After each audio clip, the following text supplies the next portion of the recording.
sejahtera bagi kita semua. Bertemu kembali bersama saya Pastor Charles Sebastian di channel kita Bro Semesta. Kali ini kita akan berbicara tentang kenaikan Tuhan. Pada Injil-Injil sinoptik, yakni Matius, Markus, Lukas, diceritakan pada akhir Injil bahwa Yesus sesudah memberkati para muridnya terangkat dan naik ke surga serta duduk di sebelah kanan Bapa. Inilah akhir hidup dari Tuhan Yesus di dunia ini. Kalau kita berbicara tentang naik atau kenaikan, apakah yang kita maksud? Dalam pengertian sehari-hari, kita mempunyai dua konteks atau pengertian tentang naik dan kenaikan. Yang pertama adalah naik atau kenaikan dalam konteks peningkatan mutu atau kualitas. Katakan naik kelas atau naik pangkat. Artinya ke suatu situasi yang lebih tinggi, walaupun posisinya bisa jadi tetap di tempat yang sama.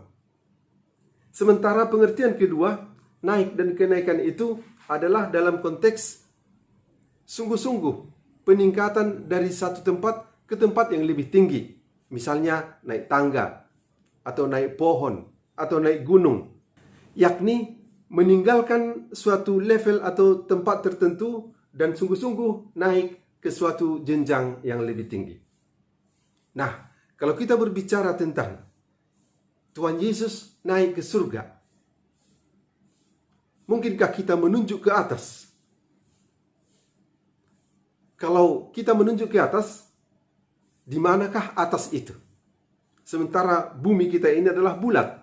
Jadi setiap orang yang berada di benua tertentu menunjuk ke atas berarti ke segala arah. Maka konteks pengertian untuk menunjuk ke suatu tempat ke atas tidak pas. Yang paling pas adalah konteks naik dan kenaikan, yakni kenaikan kualitas dari bumi ke surga, dari dunia ini ke rumah Bapa, ke tempat kerajaannya. Jadi memang Tuhan Yesus naik ke surga, ke suatu tempat yang lebih tinggi, yang lebih mulia dari di dunia ini. Yesus naik ke surga, meninggalkan para muridnya di dunia.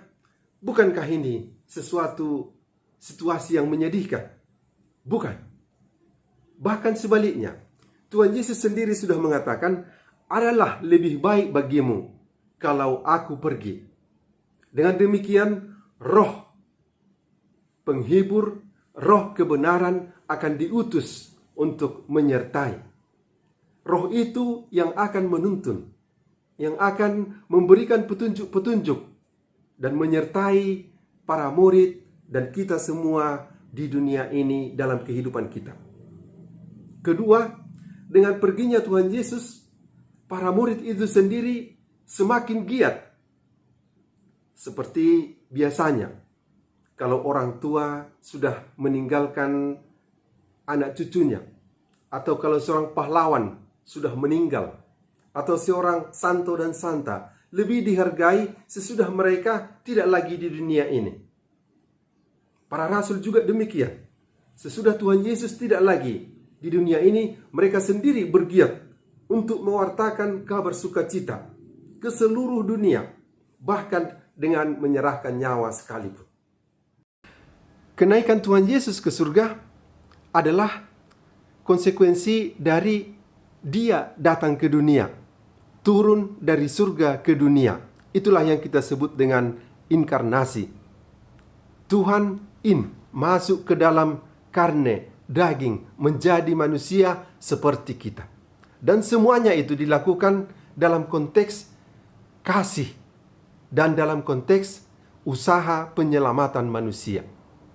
Dan kini tiba saatnya Dia kembali ke surga kepada kemuliaannya. Juga tetap dalam konteks kasih dan penyelamatan.